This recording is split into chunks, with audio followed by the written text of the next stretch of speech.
marami na po kami nahuli. Isang balyena, timba.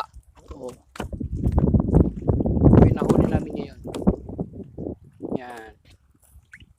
Meron na po kami pampirito at pangsabaw.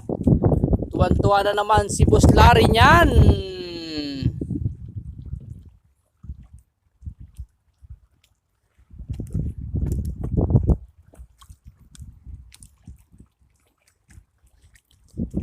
See you Saturday again.